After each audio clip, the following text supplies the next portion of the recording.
Oke, selanjutnya apa saja Mas jenis produksi dari acara televisi?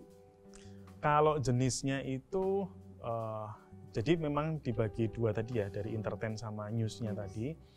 Dan acara news itu banyak juga gitu ya, yang hiburan apalagi gitu ya, karena sekarang lebih ke program acara TV itu lebih ke edutainment gitu ya, edukasi dan entertainment.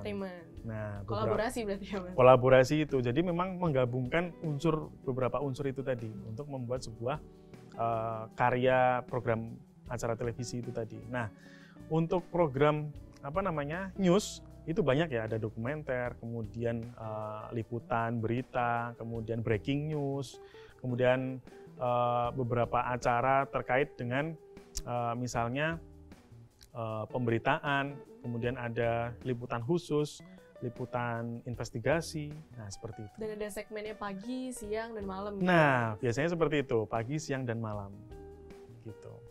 Oke, saya penasaran nih Mas, ada nggak pengalaman Mas Anggi sendiri terjun langsung di lapangan mengenai produksi acara televisi ini? Ya, beberapa kali saya mengikuti beberapa program acara begitu ya, yang baik yang news maupun yang entertain. Jadi memang kondisinya itu memang berbeda gitu ya. Ketika kita terjun langsung dalam sebuah acara itu tadi. Apalagi di dalam sebuah industri televisi itu ada yang namanya acaranya live dan taping. Nah, di acara live ini kita benar-benar harus straight dengan waktu. Langsung karena ya? Langsung gitu ya, karena durasi itu sangat penting sekali. Ketika kita melewati durasi, misalnya satu segmen itu hanya diberlakukan 12 menit, ketika kita lebih dari 1 menit saja atau 1 detik, itu sudah membuat rundown acaranya sudah berubah. Berarti langsung berpengaruh ke berpengaruh, ya? Iya, ke segmen selanjutnya, karena kita terkait dengan iklan itu tadi. Kalau iklan itu sudah telat 1 detik pun, nah itu sudah mempengaruhi teman-teman marketing nanti gitu kan. Tapi ketika misalnya kita membuat sebuah acara televisi di mana acara itu on time gitu ya, kadang mungkin Mbak Adel juga pernah lihat ya, acara TV tiba-tiba di-cut gitu ya. Dia lagi ngomong tiba-tiba cut. Nah itu biasanya lanjut ke iklan ya? Lanjut ke iklan. Itu biasanya by system juga ada. Oh, ada juga ya Mas? Iya, jadi rundown itu sudah by system. Ketika iklan sudah di detik sekian harus muncul, dia langsung nge-cut, langsung masuk ke iklan. Berarti biasanya live ya Mas? Iya, biasanya durasi live. Waktu. Durasi waktu. Kemudian kalau yang tapping, ya itu memang kondisinya kalau yang namanya tapping itu kan ketika gagal bisa di retake lagi. Sampai sesuai dengan arahan dari produser. Ya, seperti itu. Selanjutnya nih Mas, hal-hal apa saja yang perlu diperhatikan dalam memproduksi? Ya, yang pertama itu kalau untuk siaran di televisi itu yang pertama ada pedoman ini ya, P3SPS gitu, di mana kita harus menyesuaikan itu tadi kaidah-kaidahnya, kemudian aturan hukumnya, kayak misalnya sensor dan segala macam gitu ya, kapan kita harus mensensor, kapan kita harus meng-cut konten-konten yang tidak sesuai begitu. Nah, itu dari stasiun televisinya. Kemudian setelah itu hal yang perlu diperhatikan untuk memproduksi acara televisi tentunya ada etikanya. Nah, etika sangat penting ya. Sangat penting sekali karena etika ini mulai dari program acaranya sampai SDM-nya pun juga harus sama gitu ya. Dalam artian ketika kita membuat sebuah tayangan apalagi yang jurnalistik ya, ini ada etika jurnalistiknya. Bagaimana kita membuat sebuah berita ketika misal kecelakaan dan segala macam tidak diperbolehkan mengambil gambar darahnya. Harus di blur, kalau enggak harus di grayscale gitu ya, warnanya harus diubah. Kemudian ada beberapa etika terkait dengan peliputan. Misalnya sensor nama itu juga termasuk? Sensor nama juga, misalnya investigasi. Boraks tadi ya, tahu walik. Boraks tadi, tahu walik tadi, misalnya tidak mau disebut namanya, ya sebut saja mawar. Gitu. Mawar.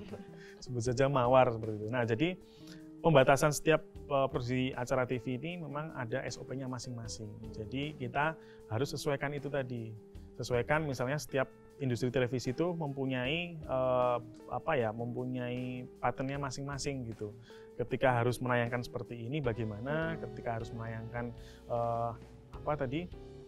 terkait dengan kejahatan dan segala macam, nah itu tergantung dari medianya masing-masing. Baik, berarti ada seleksi dan evaluasinya. Nah, ada seleksi dan evaluasinya.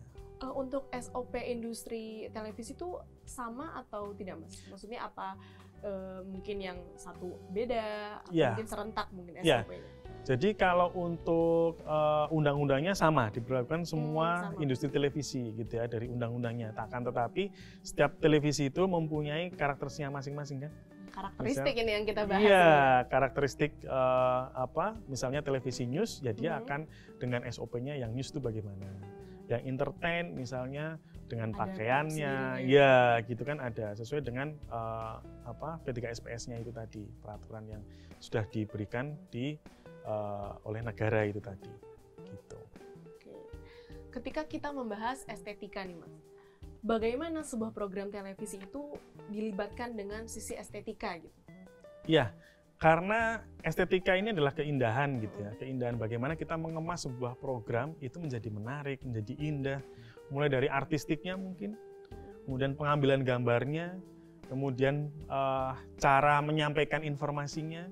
Nah itu beberapa memang harus diperhatikan gitu ya. Karena hal yang untuk menarik perhatian orang ini jadi jadi poin penting gitu ya.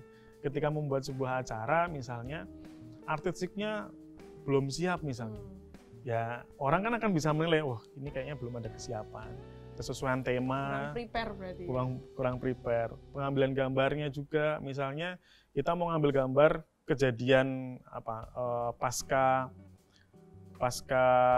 tsunami misalnya, atau beberapa bencana alam misalnya, ketika kita tidak menempatkan diri itu tadi sesuai etika dan estetikanya, otomatis misalnya kita lagi stand up gitu ya, stand up ini bukan stand up komedi ya, kita stand up untuk menyampaikan untuk report ke pemirsa gitu.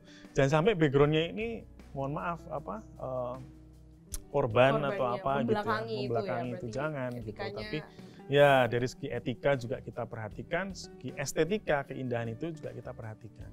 Jangan sampai kita melanggar dari itu tadi norma-norma yang ada, begitu. Oke, baik.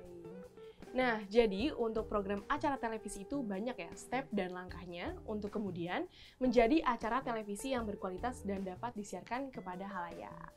Baik, terima kasih untuk Mas Anggi atas penyampaian materinya yang sangat insightful ya. Nah, setelah mendengar materi dari Mas Anggi, gimana nih Sobat Ikonisia? Sudah paham kan seputar program acara televisi? Kalau belum, komen di bawah ya. Dan jangan lupa subscribe Ikonisia TV. Terima kasih, see you next time.